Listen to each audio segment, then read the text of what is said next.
바울의 고별 설교로 알려진 유명한 말씀입니다. 설교를 듣는 청중이 누구냐? 그 에베소 교회의 장로들이에요. 초대교회 때 장로라고 하면 이제 지금의 목사나 전도사와 같은 목회자들입니다. 따라서 오늘 본문은 사도행전에 나오는 유일한 목회자 대상 설교라고 할 수 있습니다. 네, 애틀란타 마가교회 개청 예배 일주일 앞두고 우리 최동선 전도사님께서 하나님의 부르심을 받았습니다. 2024년도 1월이었어요. 제가 마지막으로 들은 전도사님 설교가 언제였냐면 3개월 정도 전에 2023년 10월에 애틀란타 오셔서 하셨던 그 집회 때였습니다. 그때 저도 참석하고 이제 손전도사 부부도 참석했는데요. 3번의 설교를 준비해 오셨는데 준비한 거를 전혀 안 하시고 당신이 살아온 삶을 나누셨어요. 처음이라 그러셨습니다. 내 삶은 이렇게 나눈 것은. 그리고 목회자들에게 주는 어떤 권면이나 당부의 말씀을 많이 하셨습니다. 사석에서 뭐라 그러시냐면 자꾸 성령께서 준비한 말씀은 못하게 하시고 다른 말씀을 하게 하시네. 아마도 앞으로 교회를 시작할 선교사님들이 와 있어서 그런 것 같네.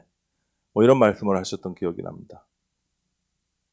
저는 개인적으로 전도사님께 가르침을 받았던 적이 없기 때문에 그때 집중적으로 들은 말씀이 어쩌면 저희 애틀란타 마가교회의 정신이자 뿌리가 됐던 것 같아요.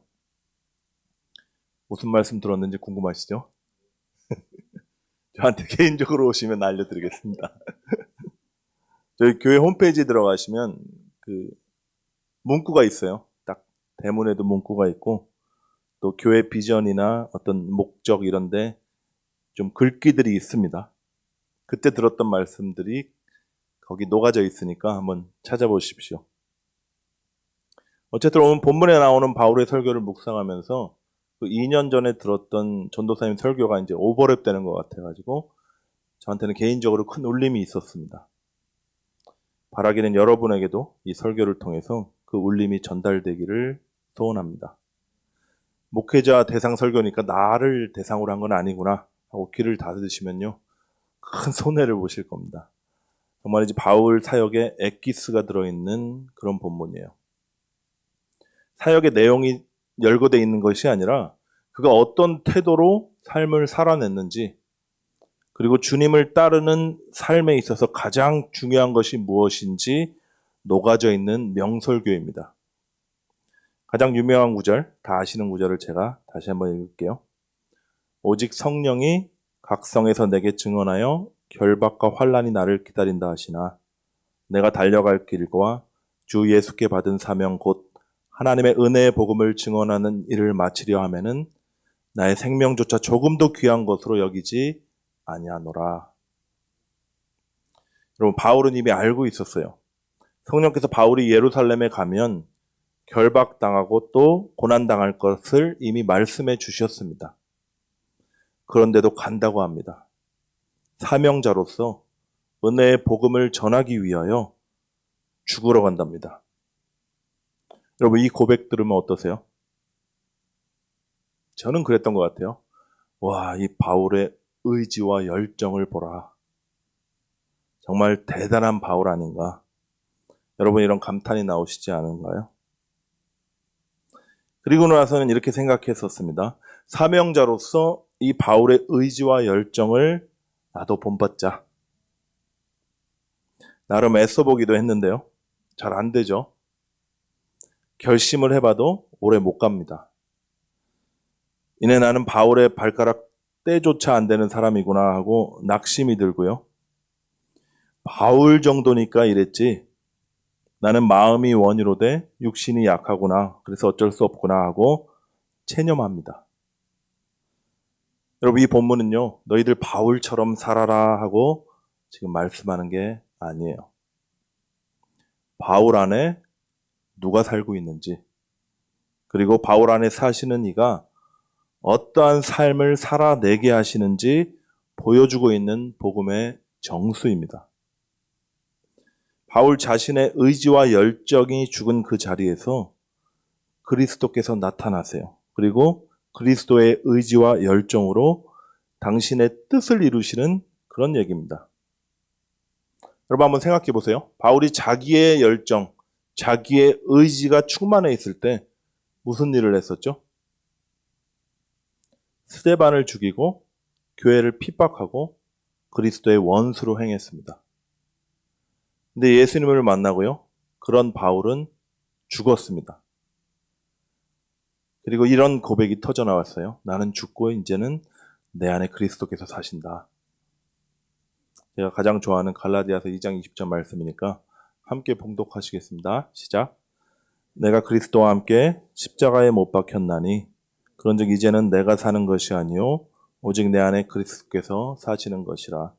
이제 내가 육체 가운데 사는 것은 나를 사랑하사 나를 위하여 자기 자신을 버리신 하나님의 아들을 믿는 믿음 안에서 사는 것이라.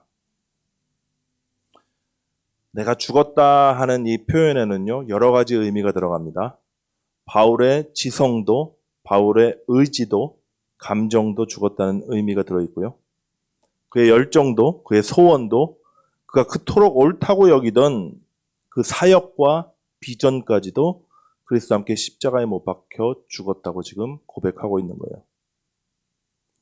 그리고 이제는 자신의 의지가 아니라 그리스도의 의지로 산다고 고백하는 겁니다. 내 열정이 아니라 그리스도의 열정으로, 내 뜻이 아니라 그리스도의 뜻을 이루기 위해서 예수께서 친히 행하시는 그 사역에 내가 믿음으로 동참한다 지금 말하고 있는 거예요. 이제 오늘 본문에서 바울이 자신의 삶을 어떻게 회고하고 있는지 한번 보시죠. 그의 삶은요, 예수님의 삶과 너무 닮았어요. 그의 성품은요, 예수님의 성품과 너무나 똑같습니다. 그의 사역은 주님의 지상 사역이 재현된 것 같다고 말해도 과언이 아닐 정도로 흡사합니다. 왜 그럴까요? 바울이 그리스도를 흉내낸 걸까요? 아니에요. 어떻게 그러면 이렇게 똑같죠? 바울이 아니니까 그래요. 바울 안에 계신 그리스도께서 나타나셨기 때문에 예수께서 그를 통해서 사시고 사역하셨고 당신의 의지와 성품을 드러내셨기 때문입니다. 같이 보실까요? 본문 18절 말씀. 오매 그들에게 말하되 아시아에서 들어온 첫날부터 지금까지 내가 항상 여러분 가운데서 어떻게 행하였는지 여러분도 아는 바니. 바울이 드디어 자기의 삶을 회고합니다. 어떤 마음과 어떤 태도로 삶을 살아냈는지 말하기 시작해요. 19절 말씀 보시죠. 곧 모든 겸손과 눈물이며 유대인의 관계로 말미암아 당한 시험을 참고 주를 섬긴 것과. 바울 성격이 원래 어땠죠? 성격이 굉장히 급하고 불같았어요. 대적자들, 아니 가까운 동료까지 강하게 몰아붙이던 사람이었습니다. 여러분도 기억나시죠? 바나바랑 피 튀기게 싸웠던 그 장면도 여러분 기억하실 거예요. 그런 그에게서 지금 겸손과 눈물 그리고 인내의 삶이 나타나고 있는 것입니다. 누가 나타나는 거죠? 나는 온유하고 겸손하니 말씀하셨던 그리스도예요. 이 땅을 사시면서 심한 통곡과 눈물로 간구와 소원을 올렸던 예수님이십니다. 모든 일에 우리와 똑같이 시험 받으시고 그 시험을 참아내신 분이세요. 그분은 섬김을 받으려 오신 것이 아니라 도리어 섬기려 하고 자기 목숨을 모든 사람의 대속물로 주려고 오신 섬김의 종이십니다. 지금 그 예수님이 바울의 삶을 통해서 나타나고 계신 거예요. 20절 말씀도 보시죠. 유익한 것은 무엇이든지 공중 앞에서나 각 집에서나 거리낌 없이 여러분에게 전하여 가르치고. 여러분, 우리 예수님도 그렇게 하셨어요. 대제사장에게 신문 받으실 때 예수님이 직접 하셨던 말씀입니다. 내가 드러내놓고 세상에 말하였노라. 모든 유대인들이 모이는 회당과 성전에서 항상 가르쳤고 은밀하게는 아무것도 말하지 아니하였다. 21절에 나오는 바울의 사역은요, 예수님의 사역과 너무 똑같아요. 유대인과 헬라인들에게 하나님께 대한 회개와 우리 주 예수 그리스도께 대한 믿음을 증언한 것이라. 이게 바울의 사역이었거든요. 여러분, 예수님께서 지상 사역을 시작하시면서 첫 번째 선포하셨던 말씀이 뭐죠? 저기 써 있네요. 때가 찼고 하나님 나라가 가까이 왔으니 회개하고 복음을 믿으라 였습니다. 여러분, 바울 안에 계신 그 예수님은요, 지금도 여전히 그의 사역을 통해서 회개와 믿음을 외치고 계셨던 거예요. 맞습니다. 바울은 예수님을 따라간 사람이 아니었어요. 바울이 결심과 의지가 강해서 사명감으로 똘똘 뭉친 인간이라서 예수님을 따를 수 있던 게 아니었습니다. 여러분, 인간이 어떻게 예수님을 따를 수 있어요? 뱁새가 황새 쫓다가 뭐죠? 가랭이가 찢어질지언정 우리는 예수님을 따를 수가 없는 자들입니다. 그럼 대신 바울은 뭔가요? 예수님께 완전히 사로잡힌 자였어요. 자신의 의지와 열정은 죽었고 이제는 예수님 한 분밖에 아무런 소망이 없는 사람이었습니다. 주님 없으면 살 수 없기 때문에 간절한 마음으로 늘 주님의 이름을 부를 때 주님께서 온전히 붙들어 주신 사람, 주님의 긍휼하심을 입은 사람이 바울이었어요. 주님께 온전히 매어 묶여 있는 그런 사람이었습니다. 바울 자신도 자신이 어떠한 자임을 22절에 분명히 이렇게 고백해요. 한번 같이 읽어주시면 감사하겠습니다. 시작. 보라, 이제 나는 성령에 매여 예루살렘으로 가는데 거기서 무슨 일을 당하는지 알지 못하노라. 이게 성령에 매였다고 나오는데 이 헬라어 단어는 묶이다, 포로가 되다라는 뜻인데요. 어렵습니다. 완료, 수동태, 분사예요. 네, 복잡한 문법 용어가 나오니까 주일 아침부터 머리가 아프시죠? 제가 좀 풀어드리면 이런 거예요. 전적인 주님의 은혜로 그의 옛 자아는 죽고 이제는 주님께 매어 묶인 그리스도의 종이 되었다라는 의미입니다. 철저히 수동이고요. 그리스도께서 이미 완성하신 완료입니다. 근데 이제 주님께 묶여서 가는 길이 어떤 길인지 한번 보십시오. 23절 보니까 오직 성령이 각성에서 내게 증언하여 결박과 환난이 나를 기다린다 하시나. 결박당하고 고난당하는 길이래요. 환난과 핍박이 기다리고 있는 십자가의 길입니다. 근데 지금 바울은 자진해서 그 길로 걸어간다는 겁니다. 아니, 다음 절에 보면 달려간다고 표현해요. 누구처럼요? 예수님처럼요.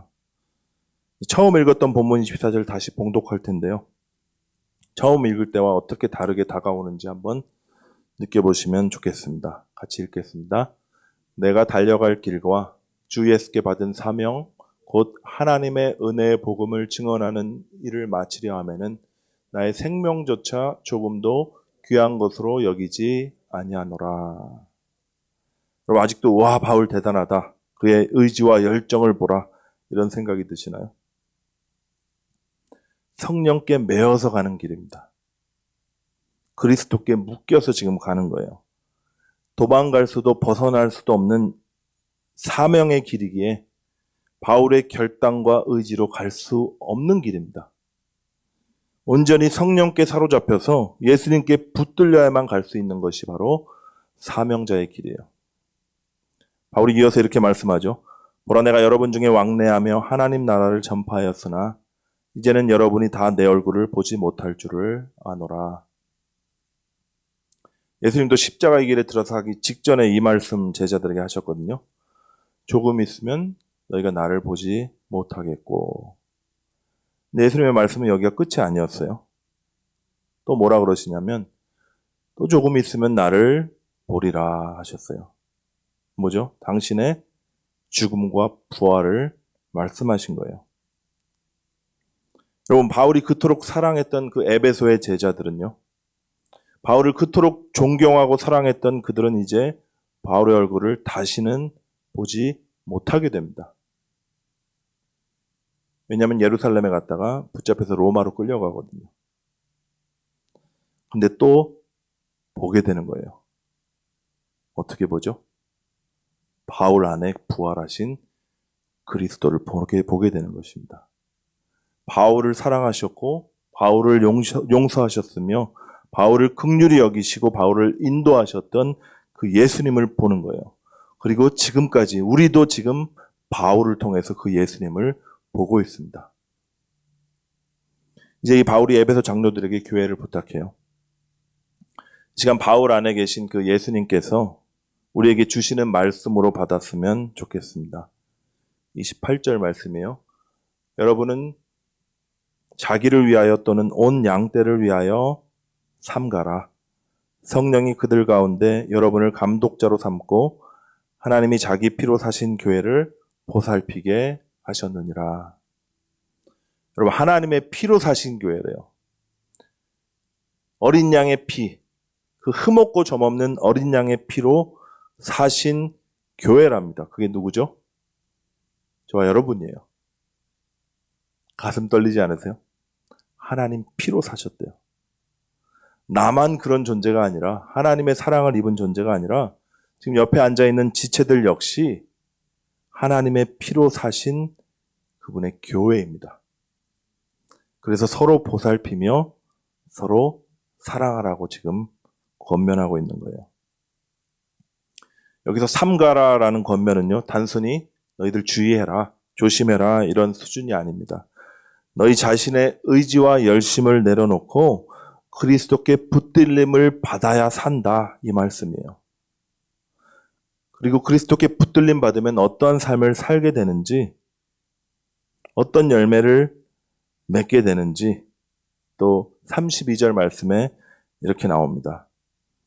지금 내가 여러분을 주와 그 은혜의 말씀에 부탁하노니 그 말씀이 여러분을 능히 든든히 세우사 거룩하게 하심을 입은 모든 자 가운데서 기업이 있게 하시리라. 다시 말씀드리지만 너희 열심으로 거룩하게 살아라. 너희 열정으로 교회를 지켜라. 그렇게 말씀하는 게 아니에요. 너희 자아가 멋대로 날뛰지 않도록 주님의 은혜의 말씀에 붙들림 받아라. 그 말씀에 너희 굴복시키라. 이런 뜻입니다. 예수님께서도 제자들을 남겨두시면서 똑같은 기도를 하셨어요. 진리로 그들을 거룩하게 하옵소서. 아버지의 말씀은 진리니이다. 여러분, 하나님의 말씀이 우리를 세웁니다. 하나님의 말씀이 우리를 거룩해 하시는 거예요. 우리의 의지로 우리의 열정으로 그 말씀대로 살아내려고 할 때는 우리는 또 넘어지고 자빠지고 또 낙심하지만 그때도 그 말씀이 우리를 다시 세웁니다. 그래서 우리는 말씀을 소중히 여겨야 돼요. 왜냐하면 그리스도의 인격이 이 말씀 안에 다 담겨 있었기 때문입니다. 그분의 생명이 말씀을 통해서 흘러 넘치는 거예요. 여러분, 말씀하면 어떤 이미지가 떠오르세요?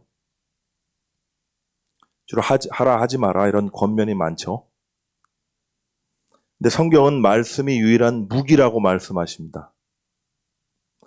바울도 이제 교회가 사나운 이리의 공격을 받을 텐데 그 내부에서도 많은 어그러진 말을 가지고 미혹하는 자들이 일어날 텐데 그들을 대적하기 위해서 말씀에 사로잡혀라.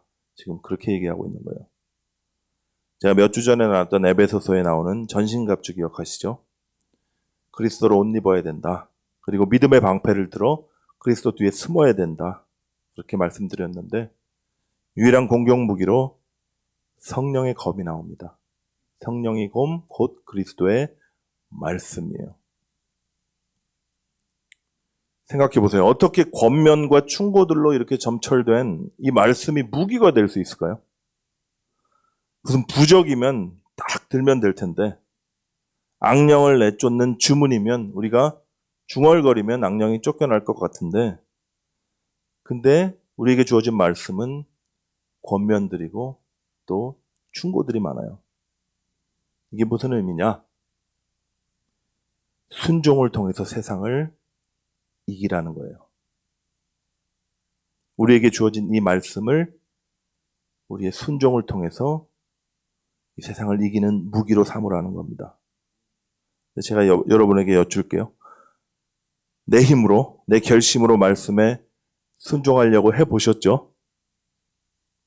할 수 있었나요? 뭐 큰 집회를 가서 은혜를 받거나 수련회에 참석해서 큰 은혜를 누리거나 그 뒤에는 좀 순종이 되다가도 그리 오래 가지 않았죠. 나의 본성, 내 본래의 삶으로 돌아오기를 수없이 반복했습니다. 그런데 내가 죽었다, 십자가에서 죽었다고 믿는 자들 안에서 이제는 주님이 그 순종을 이루어 주시겠다는 겁니다. 어떻게요? 우리 의지가 다 죽었기 때문에 그리스도의 의지가 우리를 사로잡을 수 있게 된 거예요. 우리의 뜻이 죽은 그 자리에 말씀에 계시된 하나님의 뜻이 성취된다는 겁니다. 여러분, 바울의 삶을 보면서요, 저 바울의 의지와 결심을 보라 하고 여러분의 의지를 세우려 하지 마세요. 열정을 가지고 이 사명자의 길을 가자 하고 결단하지도 마십시오. 내 결단, 내 의지는요, 어차피 다 허물어질 거예요. 오히려 바울의 의지와 열정, 그의 종교적인 열심이 다 십자가에 못 박힌 것을 보십시오. 그리고 그 자리에 피어난 그리스도의 의지와 열정을 보시기를 바랍니다. 그분이 어떻게 사랑으로 사람들을 품으시는지, 그분이 어떻게 이 지극히 작은 자들, 수고하고 무거운 짐진 자들을 찾아가셔서 그들을 세우시는지 우리는 그걸 바라봐야 되는 거예요. 오늘날 교회들을 보면요, 마음이 참 무겁습니다. 수많은 교회들이 하나님을 섬긴다고 하는데 자신들의 열정과 의지를 바치고 있는데 그리스도의 의지가 아니라 사람의 의지를 세우고 있어요. 주님의 의지로 사역한다면 오늘 바울처럼 그분의 사역을 꼭 닮아야 하는데 닮기는커녕 반대로 가는 게 경우가 너무 많은 것 같아요. 우리 주님 어떻게 하셨죠? 군중들을 모아서 큰 교회 세우지도 않으셨고 늘 숨어 다니셨습니다. 근데 요새 우리들은요, 대중들의 필요를 충족하고 수많은 사람들을 모으면 성공했다 그래요. 한 영혼이 말씀으로 바로 서도록 모든 겸손과 눈물로 사역하면서 세상의 몰 이해와 그 시험을 묵묵히 견뎌나가는 교회를 찾아보기가 어려운 시대입니다. 소위 성공한 크고 멋진 조직을 이루면 으쓱해 하는데 이런 대형 조직을 운영해 나가려니까 사람들의 헌신과 또한 참여가 필요하잖아요. 그래서 헌신과 참여를 끌어내기 위해서 보상을 얘기하기 시작했습니다. 근데 이 땅에서 눈에 보이는 보상이 별로 없으니까 천국에서 받을 상급을 운운합니다. 큰 집에서 살게 될 거라고. 천국 가면 큰 상급 면류관 쓰고 저 사람은 대충 산 저 사람은 개털 모자 쓸 것이라고, 이런 말도 안 되는 얘기가 교회 안에 들어왔어요. 여러분, 이 땅에서도 줄 세우고 이 땅에서도 사람 차별하는데 천국에서도 그러면 그게 하나님 나라입니까? 그럼 가스라이팅 하는 거예요. 겸손과 눈물 대신 성공과 환호만 남았고요. 그리스도 안에서 누리는 자유와 안식 그리고 기쁨 대신에 그것을 결단과 헌신으로 대체해버렸습니다.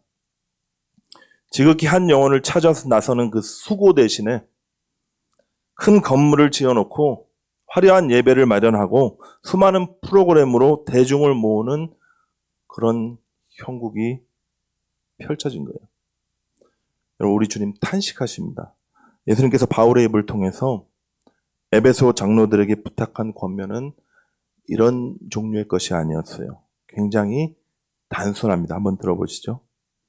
내가 아무의 은이나 금이나 의복을 탐하지 아니하였고 여러분이 아는 바와 같이 이 손으로 나와 내 동행들이 쓰는 것을 충당하여 범사에 여러분에게 모범을 보여준 바와 같이 수고하여 약한 사람들을 돕고 또 주 예수께서 친히 말씀하신 바 주는 것이 받는 것보다 복이 있다 하심을 기억하여야 할지니라. 딱 이 말씀 남겼거든요. 이게 무슨 말이죠? 소위 크고 화려한 것, 세상 사람들이 성공했다고 치켜 세우는 것, 그런 거 부러워하지 말라는 거예요. 탐하지 말라는 겁니다. 그리고 주어진 삶을 충실하게 살아내라는 거예요.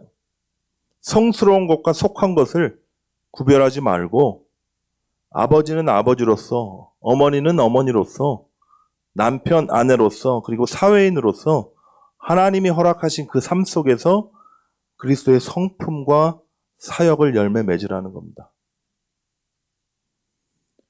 그렇게 살 때 어떤 열매가 맺힐까요?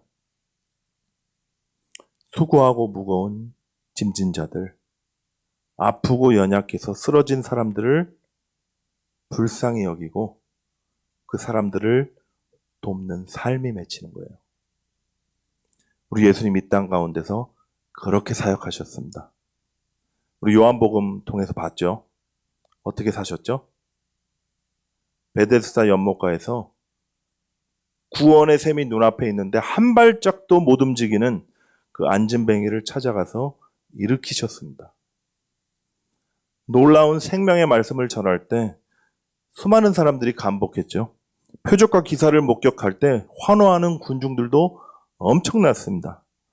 오병이어의 이적을 통해서 자기 배를 불려준 그 주님을 메시아로 모시겠다고, 왕으로 추대하겠다고 따르는 자들이 인산인해를 이뤘다 그래요. 근데 그런 자들을 다 뒤로 하고요. 지극히 작은 자 한 명을 찾아 나섰던 주님이셨습니다. 모든 사람들이 상종을 안 하는 사마리아인들의 땅에 한 여인을 구원하기 위해서 찾아가셨고요. 저 멀리 두로와 시돈 땅에 귀신 들린 딸아이를 안고 신음하는 그 스로보닉의 이방 여인 한 명을 긍휼히 여기시고 불쌍히 여기셔서 그 땅까지 가셔서 그녀를 구원해 주셨던 주님이세요. 예수님의 의지는 늘 잃어버린 한 영혼에게 있었습니다. 그분의 시설은 늘 병들고 약해서 쓰러져 있는 애처로운 한 사람에게 있었어요. 주님의 긍휼이 없으면 살 소망이 없는 사람들,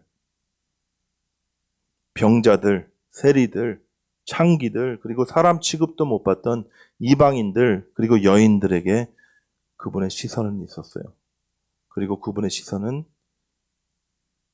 탄식하고 주저앉아 있던 저와 여러분도 바라보시고 찾아오셔서 구원하신 주님이십니다.